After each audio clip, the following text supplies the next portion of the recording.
बिस्मिल्लाहिर्रहमानिर्रहीम। अस्सलाम वालेकुम नाज़रीन, आप यूट्यूब चैनल देख रहे हैं। मैं इमरान खान हूँ। सबसे पहले आप इमरान खान साहब का कॉन्फिडेंस चेक करें कि ये वो शख्स है जो 500 से ज़्यादा दिन हो गए हैं अब तक जेल में है। लगभग 1.5 साल इमरान खान साहब को होने वाला है और उन्हें जेल में डाला हुआ है। लेकिन आप उनका एतमाद चेक करें, आपको इस खबर से अंदाज़ा हो जाएगा। मुख्तलिफ़ जगहों पर यह खबर छपी है, मैं आपको एक्सप्रेस न्यूज़ से ये खबर बता रहा हूँ। इमरान खान साहब कहते हैं जी कि कौमी असम्बली की पब्लिक अकाउंट कमेटी के चेयरमैन की नामजदगी के मामले पर उन्होंने अपने दिए गए नाम के ऊपर फुल स्टॉप लगाते हुए ओहदे के लिए शेख वकास अकरम का नाम बरकरार रख दिया और कहा है इस हवाले से फैसला मैं करूंगा, कोई हुकूमती ओहदेदार नहीं करेगा। पाकिस्तान तहरीक इंसाफ में बहुत सारे लोगों की ख्वाहिश है कि वो पब्लिक अकाउंट्स कमेटी के चेयरमैन बन जाए, क्योंकि पब्लिक अकाउंट्स कमेटी का जो चेयरमैन होता है उसके पास बहुत सारे मामलात होते हैं पैसे कमाने के लिए। मैं सच्ची बात आपसे करूंगा, जो आदमी सीट के ऊपर बैठ जाता है सारा रिकॉर्ड उसके पास आना शुरू हो जाता है। जितने घपले होते हैं वो उसके सामने आ जाते हैं और यहाँ पे आप घपले के ऊपर अगर आंखें बंद कर लें तो आपको पैसे मिल जाते हैं। तो तहरीक इंसाफ में बहुत सारे लोग मरे जा रहे हैं और एक दो लोगों ने तो माजी में मेरे सामने ये बात हुई कि एक दो लोग तो इसके लिए बाकायदा लॉबिंग कर रहे थे कि पब्लिक अकाउंट्स कमेटी का चेयरमैन मुझे बनाया जाए। बल्कि हुकूमत के लोगों से कुछ लोगों ने मुलाकातें भी की और उनको ये कहा कि जनाब आप हमें ये बना दें, हम आपका ख्याल रखेंगे, आप हमारा ख्याल रख लें। ये सौदेबाजी वो करने की कोशिश की गई, लेकिन इमरान खान साहब जेल में बैठे भी बाखबर हैं। लेकिन उनका एतमाद चेक करें, उन्होंने कहा जी चेयरमैन पीएसी कौन होगा फैसला मैं करूंगा, यहां जेल में बैठ के कोई हुकूमती ओहदेदार फैसला नहीं करेगा। और इमरान खान साहब ने इस पर रद्देमल दिया और नामजदगी के मामले पे इमरान खान ने कहा जी कि मेरी तरफ से, यानी उन्होंने पीटीआई की क़यादत की सरजनिश की है कि ये क्या तुम मेरे पास ऑप्शन लेकर आ जाते हो कि इसको बना दें इसको बना दें। तो हुआ ये है कि हुकूमत चाहती है कि उनकी मर्जी का आदमी आए और पीटीआई के अंदर कई बंदे ये चाहते हैं कि ये अहम तरीन ओहदा उनमें से किसी को मिल जाए ताकि निज़ाम के ऊपर एक ग्रिप हो जाए, यानी वो जिसको मर्जी खींच सकें, जिससे मर्जी जो मर्जी कर सकें। तो उसमें फिर बहुत सारा जो है वो माल बनता है, ये माल पानी वाला ओहदा है चेयरमैन पीएसी। तो इस पर इमरान खान साहब ने नाम दिया हुआ था शेख वकास अकरम का। अब इमरान खान साहब ने कहा कि शहबाज शरीफ या दीगर हुकूमती ओहदेदार नहीं फैसला करेंगे, मैं करूंगा फैसला कि कौन बनेगा पीएसी का चेयरमैन। मेरी तरफ से चेयरमैन पीएसी के लिए पहला, दूसरा, तीसरा और चौथा नाम भी शेख वकास अकरम ही होगा। यह है जी इमरान खान। इमरान खान ने पीएसी चेयरमैनशिप ना मिलने पर कायमा कमेटियों की चेयरमैनशिप से भी इस्तीफा देने का इंदिया भी दिया है और चेयरमैन पीएसी के लिए तारक फजल चौधरी की जानिब से दोबारा 2 बार खत लिखा गया था। पीटीआई ने पहले जवाबी खत में शेख वकास अकरम का नाम दिया था, दूसरे खत में मुस्लिम लीग नून के चीफ वहीब की जानिब से 4 नामों का पैनल मांगा गया था कि जनाब आप 4 नाम दे दें। तो इमरान खान ने कहा चारों पे शेख वकास अकरम का नाम लिखकर भेज दो और मेरी ये राय है और मेरा ये फैसला है कि शेख वकास अकरम चेयरमैन पीएसी होगा। यह है जी इमरान खान। कॉन्फिडेंस आप चेक करें जेल में बैठे हुए आदमी का। लोग टूट जाते हैं दूसरे दिन और इमरान खान ने सख्त तरीन जेल बर्दाश्त की है, डट के खड़ा। वैसे हैरत होती है कभी कभी। इमरान खान ने डील की पेशकश मुस्तरद कर दी, ये अब आलमी मीडिया के अंदर छप रहा है, जो एक अरब मीडिया है, अरब न्यूज़ की रिपोर्ट है और उन्होंने अपने जराए से कंफर्म करते हुए यह बताया कि साबिक वज़ीर-ए-आज़म पाकिस्तान और पाकिस्तान तहरीक इंसाफ के बानी चेयरमैन इमरान खान साहब ने नजरबंदी की डील मुस्तरद करते हुए मुल्क में सियासी तब्दीली के मुतालबे पर जोर दिया है। अरब न्यूज़ की रिपोर्ट के मुताबिक अडियाला जेल में कैद इमरान खान ने जेल से निकालकर घर में नजरबंद रखने की डील मुस्तरद कर दी है। और ये तो इमरान खान की बीवी ने नहीं माना था, आपको याद नहीं है? बुशरा बीबी को बंद किया था नजरबंद बनी गाला में, एक घर के एक हिस्से के अंदर एक कमरे में बंद कर दिया था उनको। तो उन्होंने हाई कोर्ट से रुजू करके अदालत को कह कहकर वो जेल गई थी कि भाई बंद ही करना तो जेल में बंद करो। इधर तो खातून नहीं मानी, इमरान खान की बीवी नहीं मानी, तो इमरान खान किधर मानेगा? और इमरान खान की वजह से तो बाकी सबको हौसला मिलता है। वैसे बुशरा बीबी ने भी कमाल किया, यानी आप वो सियासत में तो वो है नहीं, लेकिन अगर एक खातून के तौर पे आप ये देखें तो बाद औक़ात हैरत होती है कि एक ऐसी खातून जिसका सियासत से कोई ताल्लुक नहीं था, उन्होंने अपने शौहर के साथ कितने ज़बरदस्त तरीके से खड़े होकर दिखाया। हालांकि कोई बहुत लंबी रफाकत भी नहीं है इनकी, चंद साल पहले शादी हुई। बहरहाल इमरान खान साहब ने अरब न्यूज़ की रिपोर्ट के मुताबिक समाजी राब्ते की वेबसाइट पर एक पोस्ट में दावा किया कि हुकूमत के साथ मुज़ाकरात और उनकी जमात को सियासी मौक़े फराहम करने के लिए इन्हें डील की पेशकश की गई थी, जिसके तहत वो मुझे बनी गाला में रिहाइश गाह में नजरबंद करना चाहते थे। इमरान खान ने डील कबूल करने की बजाय जेल में रहने को तरजीह दिया और इसरार किया कि पीटीआई के तमाम कैदियों को पहले रिहा किया जाए। इमरान खान ने अपने बयान में बैरून मुल्क मुकीम पाकिस्तानियों से मुतालबा किया कि तरसीलात ज़र का बाइकआउट करें और उससे हकीकी आज़ादी और मुल्क में जमहूरियत की बहाली के लिए अहम करार दिया। इमरान खान ने कहा कि तरसीलात ज़र का बाइकआउट इस वक्त तक किया जाए जब तक हुकूमत इनके मुतालबात पूरे करने के लिए मानी खेज इकदाम नहीं करती।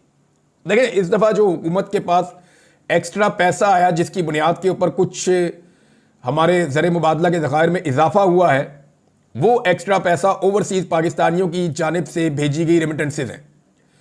क्योंकि पाकिस्तान के अंदर जो है वो एकदम ज़मीनों की कीमत नीचे गई है। जब हालात बुरे होते हैं तो ज़मीनों की कीमतें नीचे जाती हैं। जब अमेरिका में 9/11 हुआ था तो बहुत पैसा निकल कर पाकिस्तान आया था। तो इसी तरह जब पाकिस्तान के अंदर अब ज़मीनों की कीमतें और चीज़ों की कीमतें नीचे गई हैं, बहुत सारे लोग अपनी बेचारे फैक्ट्रियाँ बेच रहे हैं, अपनी जायदादें बेच रहे हैं, मुल्क से जाना चाहते हैं। वहीं जिन ओवरसीज़ पाकिस्तानियों के पास एक्स्ट्रा पैसा है, उन्होंने पैसा पाकिस्तान भेजकर यहाँ पे वो चीज़ें खरीदी हैं, क्योंकि पाकिस्तान के हालात हमेशा तो बुरे रहने नहीं है। तो इस वजह से कुछ ओवरसीज़ पाकिस्तानियों की जो एक्स्ट्रा अमाउंट पाकिस्तान इस साल आई, उसका बड़ा फ़ायदा हुआ। लेकिन इमरान खान साहब ने अब चला दी है मुहिम और ओवरसीज़ पाकिस्तानी इमरान खान की बात मानते हैं। अगर 10% से 15% का भी फर्क पड़ा ना, तो ये हुकूमत को दोबारा IMF के सामने जाकर घुटने टेकने पड़ जाएंगे। वो तो वैसे भी टेकने पड़ेंगे क्योंकि ये ऑलरेडी डेफिसिट में जा रहे हैं। यानी जो इन्होंने अपने टारगेट पूरे करने थे, हुकूमत अपने टारगेट पूरे करने में नाकाम है। और अब रेमिटेंसेस जिसकी बुनियाद के ऊपर ये हुकूमत कहीं पे खड़ी थी, वो भी मुतासिर होने के खदशात बहुत ज्यादा बढ़ गए हैं। इमरान खान ने 9 मई से जुड़े वाकयात पर पीटीआई के कारकुनों के फौजी अदालतों में ट्रायल पर तनकीद की और इससे शफाफियत और शहरी हकूक के खिलाफ वर्जी करार देते हुए उसकी इमरान खान साहब ने मजम्मत भी की। उन्होंने कहा खुली अदालत में ट्रायल किए जाएं और यह आईने पाकिस्तान का तकाजा भी है। अब आ जाए नाजरीन, जो रद्द-ए-अमल एक आया ना DGISPR की प्रेस कॉन्फ्रेंस के बाद, और जो एक रियासती पॉलिसी चल रही है उसके खिलाफ पाकिस्तान तहरीक इंसाफ का, यह बहुत इंपॉर्टेंट है। एक तो देखें, ये पाकिस्तान के अंदर सेट पैटर्न है कि आप किसी बड़े इदारे के ऊपर, चाहे वो गलत बात करें या ठीक बात करें, फैक्चुअली ठीक हो या फैक्चुअली गलत हो, आप तनकीद नहीं कर सकते। आप तनकीद करेंगे तो वो मुकद्दस गाय है, आपको निशान इबरत बना दिया जाएगा। फर्ज करें कोई बड़ा आदमी है, आप बहुत बड़े आदमी की बात कर लें, पाकिस्तान के आर्मी चीफ की बात कर लें, किसी और बड़े ओहदेदार की बात कर लें, DGISPR की प्रेस कॉन्फ्रेंस की बात कर लें। सियासतदान तो बेचारे छानबूरा होते हैं, वो तो आते जाते रहते हैं, वो तो बूट पॉलिश की बात है, कभी इसके हाथ में कभी उसके हाथ में। तो यहां पे अगर वो कोई ऐसी बात कर दें जो फैक्चुअल नहीं है और आप उसकी निशानदेही करें पाकिस्तान में, तो आपके लिए बड़ी प्रॉब्लम हो जाती है। तो यहां अब बहुत सख्त रद्द-ए-अमल आया कल से लेकर अब तक, क्योंकि फैक्चुअली जो है वो DGISPR की प्रेस कॉन्फ्रेंस में बहुत सारी गलतियां थी। वहां पे ऐसे फैक्ट्स थे जो मौजूद थे ग्राउंड के ऊपर, लेकिन उन्हें लगा कि शायद मैं ये कह दूंगा तो कोई चैलेंज नहीं करेगा। लेकिन नौजवानों ने कल से लेकर अब तक पूरी प्रेस कॉन्फ्रेंस का जो है वो पोस्टमार्टम किया। वो कैसे किया मैंने आपको बताया भी है। अब शेख वकास अकरम साहब ने उसके ऊपर एक वजह बताई है। ये जनाब सेक्रेटरी इत्तलात है पाकिस्तान तहरीक इंसाफ के।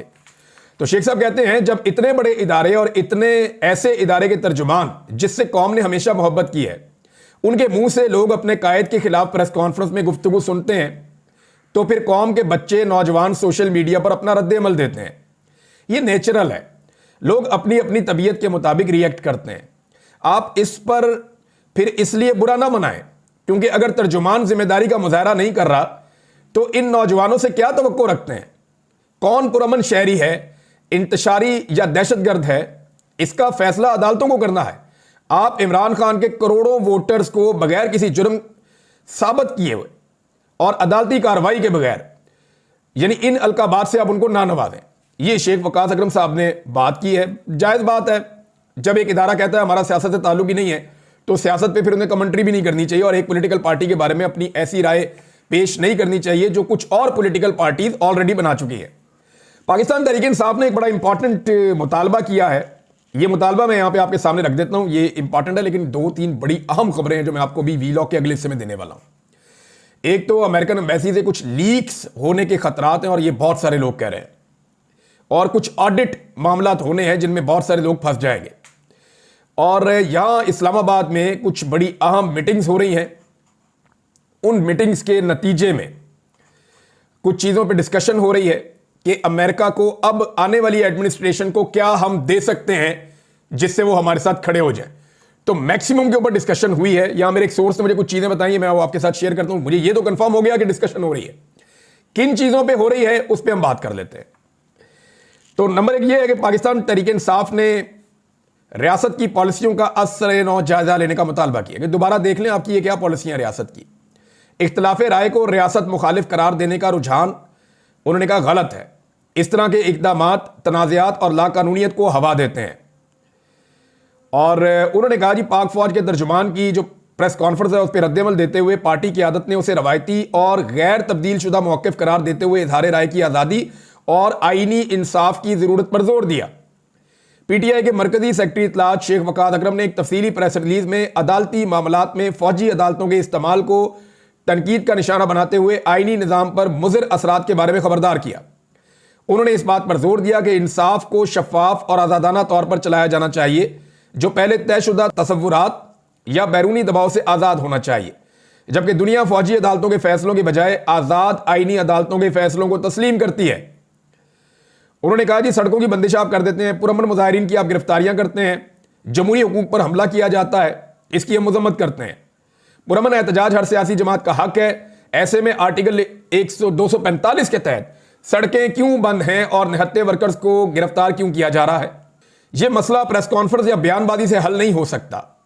सीसीटीवी फुटेज समेत काबिल एतमाद शवाहिद की बुनियाद पर आला सतह की आज़ादाना अदालती तहकीकात का मुतालबा करते हुए उन्होंने कहा कि डराना और धमकियां देना इस मसले का हल नहीं है।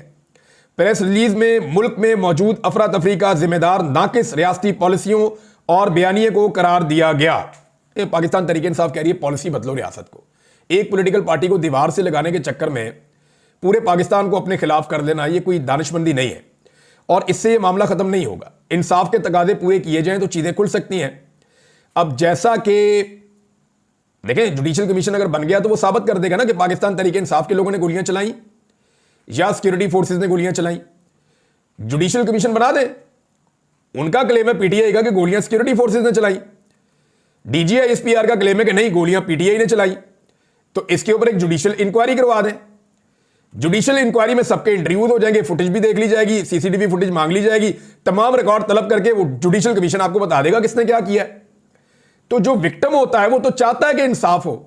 तो पाकिस्तान तहरीक इंसाफ जुडिशल कमीशन मांग रही है, जबकि हुकूमत और इदारे जो है वो जुडिशल कमीशन से भाग रहे हैं, वो देने के लिए तैयार नहीं है। तो यहां ये चीज है। और दूसरा एक और चीज भी खबर आई है, वो ये है कि पाकिस्तान तहरीक इंसाफ ने एक बड़ा फैसला किया है और वो फौजी अदालतों के मामले को पेशावर हाई कोर्ट में चैलेंज करने जा रहे हैं। यानी फौजी अदालतें एक और अदालत के अंदर चैलेंज होने जा रही हैं, यानी उनके जो फैसले हैं वो चैलेंज हो जाएंगे वहां पे। देखिए ना, कम से कम फैसले तो मिले ना, फैसले तो है ही नहीं अभी तक। शफाफियत का तकाजा ये होता है कि जब आपका ट्रायल चलता है किसी कोर्ट के अंदर तो आपको पूरा मौका मिलता है, आपके वकील वहां पे आते हैं। अब जो वकील वहां पे गए उनमें से एक दो से मेरी बात हुई है, मैं उनके नाम नहीं लूंगा, उनके लिए प्रॉब्लम हो जाएगी। उन वकला ने कहा कि जी हमें बाकायदा मना किया गया था कि तुमने बाहर निकल के कोई बात नहीं करनी वरना खुद जिम्मेदार हो गए। वो कहते हैं हम बाहर निकल के बता ही नहीं सकते कि अंदर क्या चल रहा है और अंदर किस तरह की प्रोसीडिंग हो रही है मिलिट्री कोर्ट के अंदर। और वो कहते हैं कोई इंसाफ के तकाजे पूरे नहीं हो रहे। अब जनाब अदालतों ने फैसला सुना के 105 बंदे थे, 105 के 105 ही गिल्टी कर दिए, सबको सजा मिल गई 2 साल से लेके और 10 साल तक। अब ये सजाएं हो गई हैं तो फैसले किधर हैं? अब वो तमाम लोग फैसले मांग रहे, लाओ जी फैसला दो। जब फैसला आता है ना तो उसमें लिखा जाता है कि डिफेंस ने ये कहा, प्रोसिक्यूशन ने ये कहा, यानी सरकारी वकील ये कह रहा था, जज ने इस बुनियाद पे फैसला दिया, ये वाले शवाहिद सामने आए। वो पूरा कई सफ़ों का फैसला लिखना पड़ता है। वो फैसले किधर हैं? वो फैसले अभी तक सामने नहीं आए। मुझे ऐसा लगता है कि वो फैसले बड़े अजीबोगरीब होंगे, क्योंकि देखें जो अदालतें होती है ना उनका पूरा एक तरीक़ाकार होता है चीज़ों को सुनने का, करने का। अब ये जो वहां पे जजेस हैं वो जूनियर ऑफिसर्स हैं और सीनियर ऑफिसर्स की राय क्या है वो आपने डीजीआई एसपीआर की प्रेस कॉन्फ्रेंस में देख ली। तो वो जूनियर ऑफिसर्स अपने सीनियर्स के खिलाफ कैसे जा सकते हैं? वो फैसले ऑब्वियस थे, सबको आइडिया था क्या फैसले आने। अब वो फैसले हैं किधर? अभी तक किसी को नहीं मिला। वो फैसले मिल जाए तो फिर इंसाफ के तकाजे पूरे होना शुरू हो जाएंगे, फिर ये अपील में भी जा सकते हैं। डायरेक्ट हाई कोर्ट के अंदर पाकिस्तान तहरीक इंसाफ चैलेंज करने जा रही है, देखते हैं वहां क्या होता है।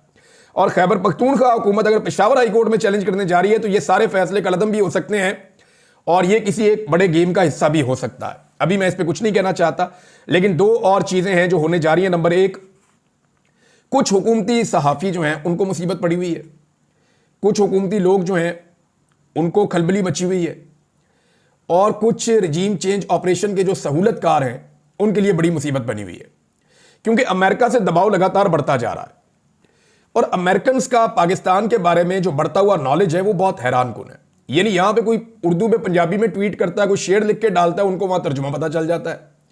ऐसा लगता है कि उन्होंने इसके ऊपर बंदे डिप्यूट कर दिए कि एक एक चीज पे नजर रखो, या तो फिर जो इस वक्त अमेरिकन एम्बेसी है इस्लामाबाद में उसके अंदर बैठे हुए लोग बाकायदा जो ट्रंप की आने वाली इंतजामिया है उनसे अपने ताल्लुकात बेहतर करने की खातिर उनको रिपोर्ट करना शुरू हो गए और हर चीज बाकायदा ट्रांसलेट होकर उन्हें रिपोर्ट हो रही है, उस पर वो खुलकर रिस्पॉन्ड भी कर देते हैं। अब एक खदशे का इजहार किया जा रहा है और ये वो लोग कर रहे हैं जो एम्बेसीज के बड़े हल्का करीबी हल्के में रहते हैं। यानी इस्लामाबाद में ऐसे हमारे कुछ सहाफ़ी हैं जो ज़्यादातर डिप्लोमेटिक इनक्लेव के अंदर कभी इस एम्बेसडर को मिल लिया, कभी इसको मिल लिया, तो उन्होंने अपने एक ताल्लुकात अच्छे खासे बनाए हुए हैं। तो उनसे जुड़े कुछ लोगों ने ये खबरें दी हैं और खबर ये दे रहे हैं कि जो अमरीकी एम्बेसी है वहाँ से कुछ चीज़ें लीक हो सकती हैं। यानी ये लीक हो सकती हैं कि रिजीम चेंज ऑपरेशन के दौरान में कितना पैसा कैसे खर्च हुआ, किस किस से मुलाकात की गई, मुलाकात के अंदर किस तरह की बातें की गई, और वो जो मिनट्स हैं उन मीटिंग्स के या मुलाकातों के जिनको बाद में लिखा जाता है वो केबल्स जो है वो लीक हो सकती हैं। और उनके लीक होने से ये पता चल सकता है कि पाकिस्तान में जो रिजीम चेंज ऑपरेशन हुआ उसमें किसका क्या किरदार था। फर्ज करें उस वक्त जो अमरीकी सफ़ीर है उनकी जो मुलाकातें एस्टेब्लिशमेंट के लोगों से हुई या जिन सहाफ़ियों से हुई या जिन सियासतदानों से हुई उनके अंदर किस किस्म की डिस्कशन हुई, अगर ये चीज़ें रिवील हो जाती हैं, बाहर आ जाती हैं, तो इसमें बड़ा प्रॉब्लम आ जाएगा। इनसे अगर पर्दा उठ जाता है तो रिजीम चेंज ऑपरेशन का पूरा जो स्ट्रक्चर है वो आपके सामने आकर खड़ा हो जाएगा। और इस डर से अब कुछ लोग खुलकर कहना शुरू हो गए जी हम तो इसके खिलाफ थे, हम तो करना ही नहीं चाहते थे रिजीम चेंज, ये तो हमसे जबरदस्ती करवाया गया, ताकि कल को बजाय इसके कि हम इसके बेनिफिशियरी गर्दाने जाएं हम कह देंगे जी हम तो विक्टिम है। और ये सारा कुछ पड़ जाएगा उन लोगों के खाते में जिन लोगों ने जा जाकर मुलाकातें की थी। अब वो लोग इस खच्चे का इजहार करें, दूसरा कुछ ऑडिट भी वो करवाएंगे। ये तो मेरे पास एक और सोर्स से भी खबर आई है अमेरिका से, वो ये कह रहे हैं कि अमेरिकन एक ऑडिट करवाना चाहते हैं जो आने वाली हुकूमत है कि पाकिस्तान में किस किस को कितना पैसा दिया गया, वो पूरा का पूरा छापो और लिखो कि किस ग्रुप ने कितना पैसा लिया, किस एनजीओ ने कितना पैसा लिया, और वो जो कुछ उन्होंने लिया उसको कहां खर्च किया उसके ऊपर ऑडिट किया जाए और ये सारी रिपोर्टें मंगवाई जाए। माजी में होता यह था कि जिसके अमेरिका में अच्छे ताल्लुकात है, अमेरिका ने पाकिस्तान को इमदाद का ऐलान किया तो डायरेक्ट इमदाद हुकूमत को देने के बजाय वो एनजीओ के जरिए भी खर्च करते थे, इदारों के जरिए भी खर्च करते थे, तो वो इमदाद उनके पास जाती थी, पूछने वाला ही कोई नहीं था। यानी लाखों करोड़ों डॉलर वो उसके अंदर खा गए, मिलियंस ऑफ डॉलर्स। तो अब उसके ऊपर एक ऑडिट होगा तो आपको बहुत सारे पर्दानशीनों का पता चलेगा कि ये भी पैसे ले गया, ये भी पैसे ले गया, ये भी पैसे ले गई। मरियम नवाज ने कुछ पैसा, यानी इसके ऊपर तो बाकायदा वो एक ट्वीट भी हमारे सामने आया हुआ है, ये सैयद कामरान ने ट्वीट किया है और रिचर्ड ग्रेनल को इसके अंदर उन्होंने जो है वो मेंशन किया है।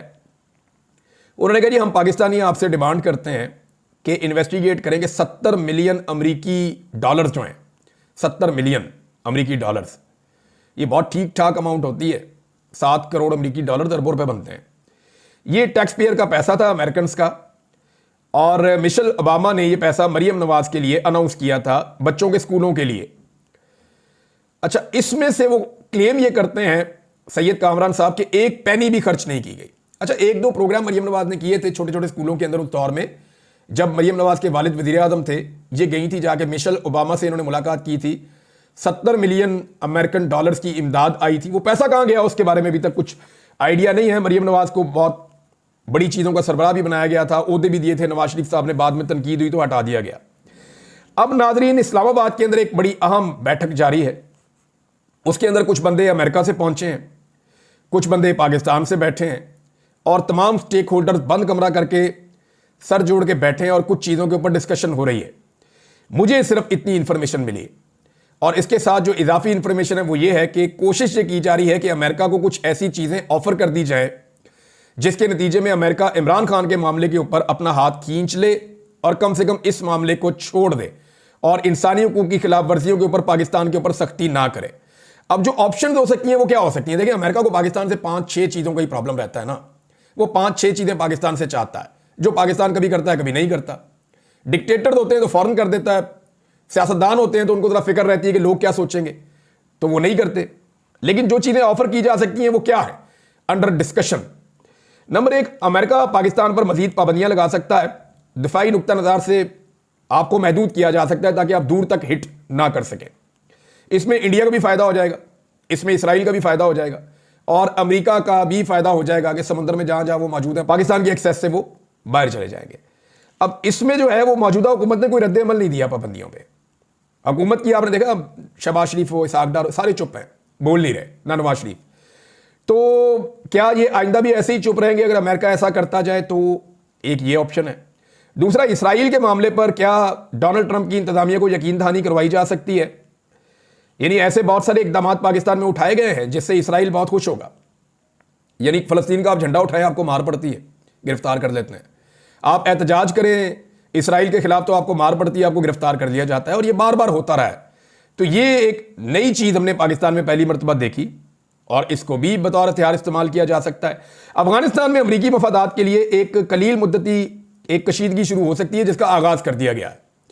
यानी पाकिस्तान में दहशतगर्दी बड़े लंबे अरसे से हो रही है। पाकिस्तान बार बार कहता रहा अफगानिस्तान से आ रहे हैं, लेकिन एरियल स्ट्राइक्स हमने अब की हैं और यह साबित हो चुका है गुज़िश्ता 24 घंटों के अंदर कि जनरल बाजवा और जनरल नदीम अंजुम साहब, इनकी और मिलिट्री एस्टेब्लिशमेंट की ये पॉलिसी थी कि तालिबान को वापस लेकर आना है। पीटीआई इसकी मुखालिफ थी, लेकिन ये तालिबान को पीडीएम की हुकूमत के साथ मिलकर वापस लेकर आए मुसल्लह लोगों को, और उसके बाद पाकिस्तान में दहशतगर्दी का वो सैलाब आया जो अभी तक जारी है।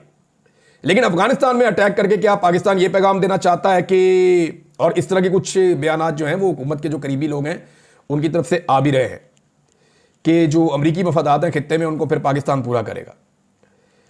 तो जैसे अमेरिका पाकिस्तान में करता था ड्रोन अटैक, एरियल स्ट्राइक, ऐसे ही पाकिस्तान अफगानिस्तान में कर सकता है। ईरान के हवाले से अमरीकी मफादात के साथ पाकिस्तान जा सकता है। यहां पे एक फायदा यह दिया जा सकता है, भारत से ताल्लुकात नॉर्मल करना। कश्मीर पहले ही आपके एजेंडे के ऊपर नहीं है। भारत के कहने पर हम तो ट्रॉफी लेकर नहीं गए गिलगित बल्तिस्तान में या आजाद कश्मीर में, तो ये क्यों हुआ? ये भी एक बड़ा सवाल है। रूस और चीन के साथ ताल्लुकात अमरीकी रजामंदी से मशरूत कर देना या उसके साथ मुंसलिक कर देना, ये वो चीजें हैं जिनको अंडर डिस्कशन लाया जा सकता है, जो इस्लामाबाद के अंदर डिस्कशन चल रही है। क्योंकि अगर ये सारी चीजें आप देते हैं ट्रंप को, तो मे बी वो सोचे कि ये अमेरिका के और उसके इत्तेहादियों के बड़े मफादात हैं, तो शायद वो चंद कदम पीछे हटने का सोचे। लेकिन अभी तक तो सिचुएशन ऐसी नहीं है। अभी तक तो जो ट्रंप ने कहा या उसकी टीम ने कहा वो उसके ऊपर डट के खड़े हैं, और ये चीजें जो हैं ये अमेरिका के एजेंडे पे आज से तो नहीं है, बड़े लंबे अरसे से है, और ये एजेंडा चलता भी रहेगा। अब तक के लिए इतनी, अपना ख्याल रखिएगा, अपने चैनल का भी। अल्लाह हाफ़िज़।